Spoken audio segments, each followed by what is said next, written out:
Today I want to be talking about booster doses. Now, it's very disappointing, to be quite honest, that the longevity of the immunity generated by the standard 2-shot dose, or in the case of the Janssen Johnson & Johnson vaccine, the single-shot dose, has been as short as it is. So as a result of this, quite a few countries are now embarking on a third dose, a booster dose, or a second dose in the case of the Johnson & Johnson Janssen vaccine. Now, which countries are these? Let's just start off with that. Before we do that, we'll just say that the booster doses do seem to be very efficacious, and the safety profile is looking about the same as it is after the second dose. So that seems to be the kind of bottom line in the official figures that we're getting at the moment. But let's look at who's embarked on this first of all. And here we see COVID-19 vaccine booster doses administered per 100 people. So these are essentially percentages. Now, Israel, we notice, is about 45%. So Israel's leading the way on this. Now, Israel led the way with the initial doses of the vaccine, of course. But the strange thing about Israel was it's now fallen down quite a lot in the sort of league table of vaccinations because a lot of people haven't taken the vaccine up. But now we see quite a few of the people that had the 2 doses already taking up the booster dose. Interestingly, Uruguay and Chile come after that. I hadn't guessed that. That is interesting. Then the United Arab Emirates, which isn't really surprising. And then we have a sort of a string of countries after that in order. Turkey, Singapore, United Kingdom, United States here. So these are the lines for, I think that's the United Kingdom there in green, for example. And the United States, I believe, is that one there in pink. So it's quite a lot lower. It is per capita, of course. Then France, Brazil, Thailand, Italy, Germany, fairly low. Spain, Canada, Russia, very low. That's the world average there, of course, very low, of course. Iran and South Korea and Iran below the global average.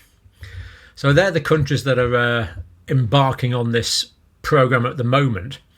What is the evidence level for this, of course, is what we need to consider. And let's start off with this. So that was the Our World in Data thing there. So that was that. Now, United States so far has given 20.6 million booster doses. So it's well underway in the United States, although less than other countries, as we've seen. Now, here's the figures for the United States on which ones have been used so far. And I want that one. So, number of people with a booster dose in the United States by COVID vaccine type. So, Pfizer-BioNTech, we see, is by far the most popular one. And of course, we now know that you can mix and match in the United States, basically upon request, we believe, in most places. Then the Moderna, and then the Johnson & Johnson Janssen vaccine, and unknown in quite a few cases as well. So that's the sort of stakes of vaccine popularity so far in the States, at least. Now, in the States, it's 6 months after the second shot, 65 years and older, or 50 to 64-year-olds with underlying medical conditions, which makes sense. Or it's 18 to 64-year-olds living and working in high-risk settings, institutions, primary healthcare providers, such people, care homes, and quite a bit of prisons as well, I believe, is considered a high-risk institutional setting. 18-year-olds and older, of course, it's not the 6-month gap, it's the 2 months. If someone's had the first dose of the Johnson & Johnson Janssen vaccine, where the level of protection, at least against symptomatic infection, the level of protection goes down fairly quickly, unfortunately, although the protection against hospitalisation and death remains higher, as we'll be seeing.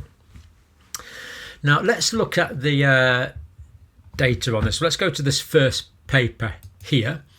This is the first paper we want to look at, where we actually give the evidence.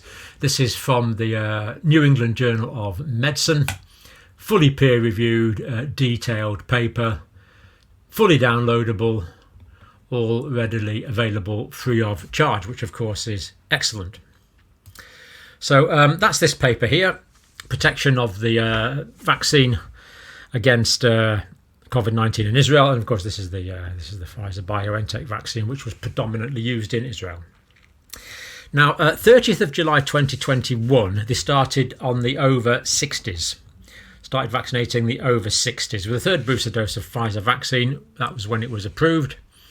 This is to 60-year-olds and over who had been fully vaccinated. But then on August the 29th, they started vaccinating with a third dose, a booster dose, anyone over the age of 12 who'd had the vaccine at least 5 months previously. And so far they've collected data on 1,144,690 people. And that's what this paper is on. It's about this program in Israel, which of course, as we saw, was really quite a long way ahead. Now, this is quite an interesting study. There's two dynamic cohorts, because now what this means is, of course, people that have had two vaccines, quite a few of those people that have had two vaccines will get a third dose of the vaccine while the research study is running. So what they did was, rather than take individuals, they took vaccination days. So like if someone spent, say, 50 days in the two vaccine dose group, and then they were vaccinated, well, 12 days after that, they would join the booster dose. And if they had another 30 days in that, then they could actually be included in both cohorts, because it's vaccine days. And then they looked at the incidence of infection, severe infection and hospitalisation in those two groups. So quite clever, really, because as it's ongoing, people are moving from the two vaccine group into the booster group. So it's a dynamic examination on a daily basis. So quite a clever study, really. So one group was two vaccines only. That was one group, and they were compared against two vaccines plus a booster. That was the second group. So very nice. We have two groups, even though they were dynamic groups, it still gives us a rather nice comparison. Now what we find, the 5.2 million person days were in two vaccines group. In that 5.2 million person days, 4,439 people got symptomatic infection. 294 people got cases of severe COVID, but the actual severe one was based on 4.6 million person days. They didn't quite get the full number in. So we see that of all these person days, not too many, well, yeah, certainly some infections, but fewer people getting severely ill. But let's compare that to the two vaccine plus booster. Now this was over 10.6 million person days, and they didn't have 4,439 confirmed infections in the two vaccine plus booster group. They had 934. Pretty big reduction, to be quite honest. In the two vaccine group, remember, they had 294 severe cases of COVID. In the two vaccines plus the booster group, they didn't have 294, they had 29.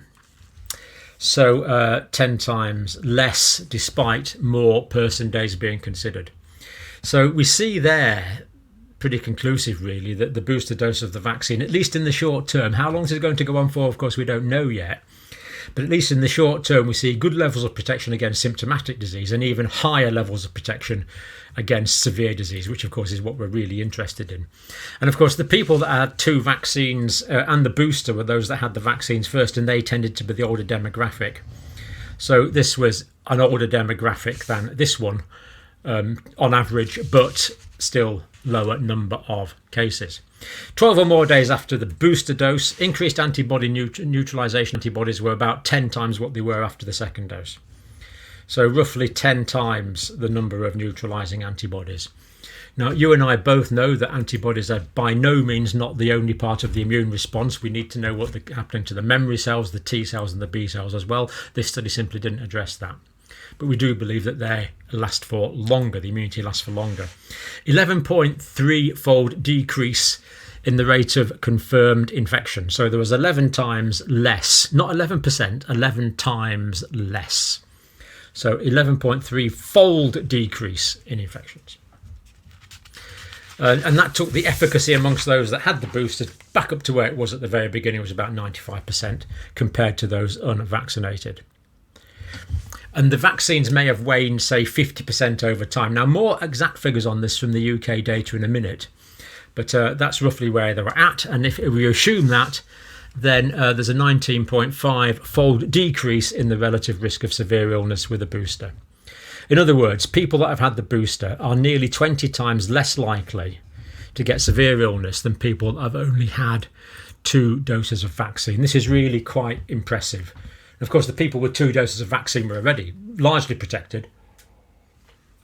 But now we see that the people that had the booster as well, it's about 20 times more protected. Not 20%, 19.5, nearly 20 times decrease in the relative risk. When it says relative there, that means the people with the boosters relative to the people with only 2 vaccines. And this is another interesting graphic they had here. So this is reduction in confirmed infection rates up and down there, reduction in confirmed infection rates, and multiples. So that's like 10 times less infection, 20 times less infection, 30 times less infection along there. So pretty impressive reductions, and these are the number of days. So for example, at 12 days, it was, if it's exactly 12 days, then we're looking at about what, seven times less. But after 12 days, so for example here after 21 days there, we're looking at that one's just over 20% level of protect, not 20%, not 20%, not 20%, 20-fold times 20 less, 20 times less. So here we see that someone's 10 times less likely to get confirmed infection at the stage of about by 16 days. Certainly, they have 10 times less chance of getting infected. So either way, any way you look at it, this is impressive levels of protection, at least in the short term. How long will this last? We don't know. Now, I must say, I got it. I got it wrong, really. I thought immunity from these vaccines would last for longer than it is. It's waning quicker than I anticipated. But having said that, with a third dose, I would expect that to give much longer lasting immunity. Now, the UK government are saying to protect you over the winter, so that presumably means through to the spring of 2022.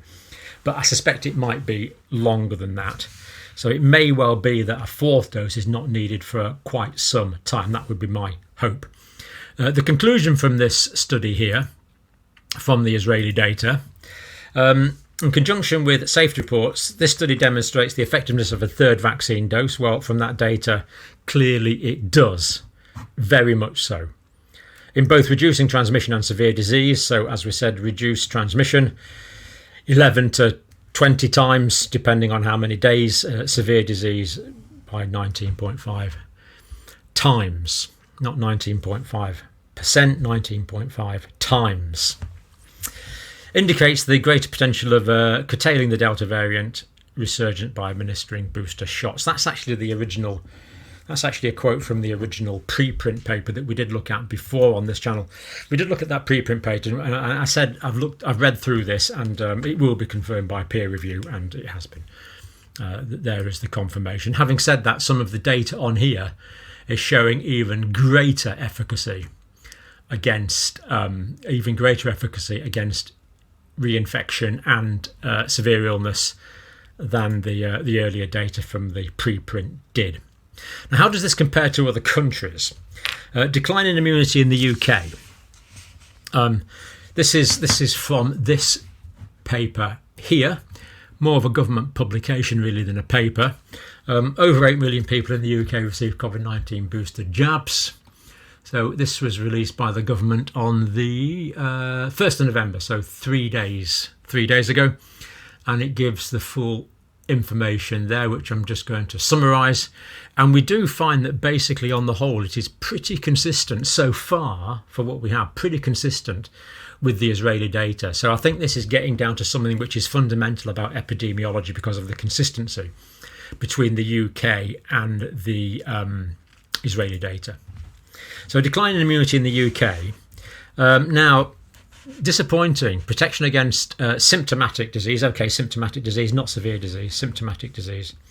Oxford AstraZeneca vaccine, 65% after 3 months, 45% after 6 months compared to someone who has had no vaccine at all.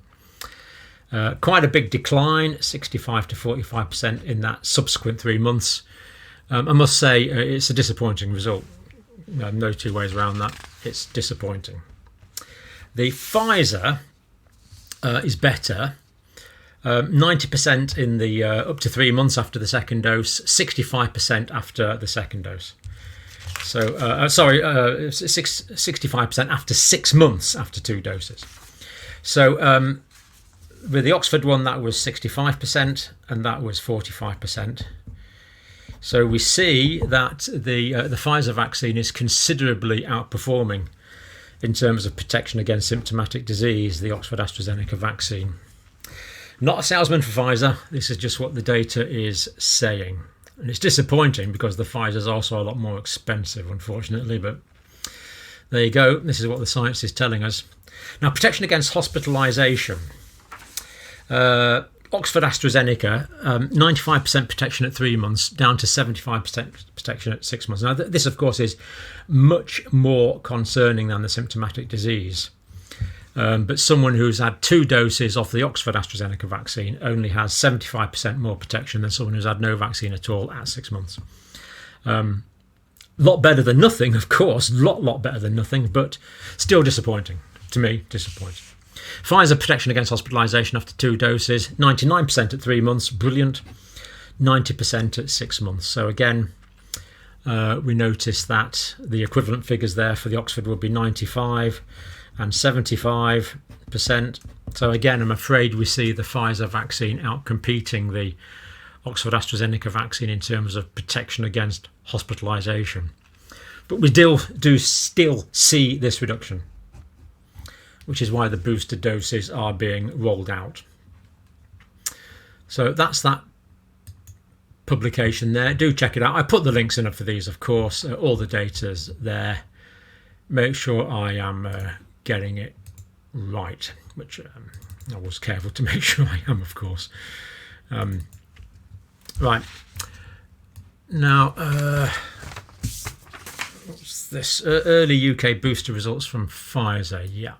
So the booster results aren't really in from the UK yet, but the booster doses are conferring protection back up to where it was, back up to 95.6%. So 95% from the Israeli data,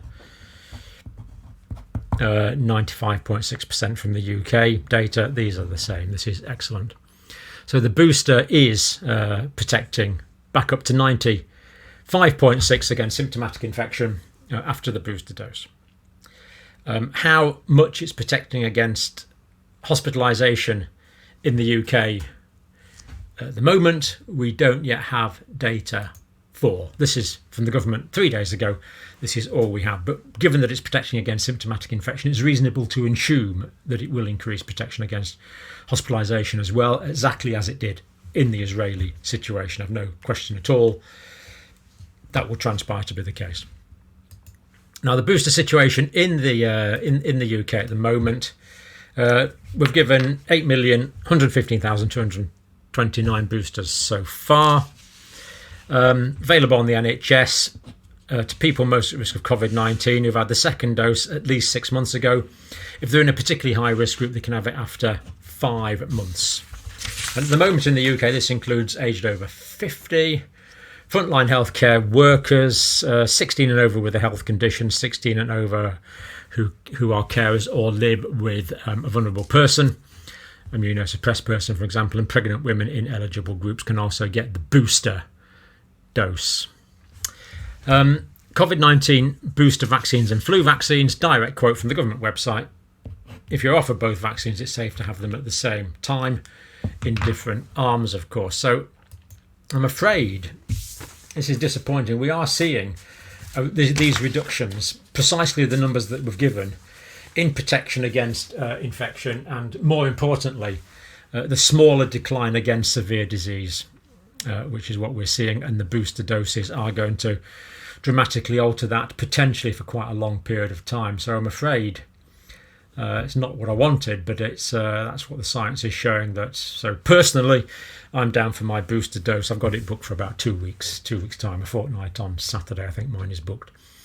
So I'm completely convinced by the evidence. Now, just to finish, the 2 vaccine regime is giving a lot of protection already.